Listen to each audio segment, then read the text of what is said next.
সবার তো ইনকাম এক লেভেলে না। বাইং ক্যাপাসিটি বা পারচেস পাওয়ার যেটা আছে সেটা দিয়ে কিন্তু আমাদের মধ্যম আয়ের মানুষ, মধ্যম আয়ের মানুষ তারা কিন্তু এই ফ্ল্যাট আর প্লট কিন্তু কিনতে পারবে না। এটা এক। 2 নম্বর হচ্ছে যে সবচেয়ে বেশি ক্ষতি হবে রাষ্ট্রের যদি আবাসন সেক্টর ধ্বংস হয়ে যায়।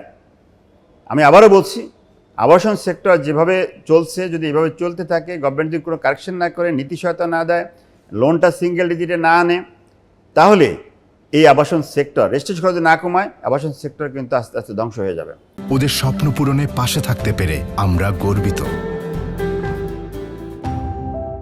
ধ্বংস হলে আমি স্পষ্ট করে বলতে চাই, আমরা যারা কর্পোরেট চালাই, আমাদের এই ব্যবসা না করলেও হয়তো আমরা অন্যভাবে সংসার চালাতে পারবো।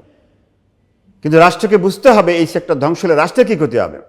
রাষ্ট্র এখান থেকে প্রতি বছর প্রায় 50,000 কোটি টাকা যে ট্যাক্স পায়, সেই ট্যাক্স থেকে রাষ্ট্র বঞ্চিত হবে। আমাদের এই রিহ্যাব মেম্বার বা আবাসন সেক্টর যারা ব্যবসা করে তাদের মাধ্যমে দেশের বাইরের থেকে প্রায় 20% রেমিটেন্স প্লট এবং ফ্ল্যাট সেলের মাধ্যমে দেশে ঢোকে, সেটা কিন্তু বন্ধ হয়ে যাবে। এই সেক্টরে 50 লক্ষ মানুষ কর্মরত রয়েছে। তাহলে এই 50 লক্ষ মানুষের যে এমপ্লয়মেন্ট যে অপরচুনিটি রয়েছে তারা কিন্তু বেকার হয়ে যাবে। বেকার হলে রাষ্ট্রের জন্য সেটা অভিশাপ হবে। তো এই বিষয়গুলো রাষ্ট্রকে ভাবতে হবে যে রাষ্ট্রের জন্য কত বড় ক্ষতি হবে। এবং এই সেক্টরে যে টোটাল যে ব্যবসা বাণিজ্য যখন আমাদের নর্মাল ছিল, আমাদের ব্যবসাটা এখন তো অ্যাবনর্মাল অবস্থা যাচ্ছে, খারাপ যাচ্ছে, তখন আমরা দেখেছি হিসাব করে সারা বছরে আমাদের যে রিহ্যাব মেম্বার নন মেম্বারদের যে বেচা কিনা প্রায় 2 লক্ষ কোটি টাকা কেনা বেচা হয় কিন্তু।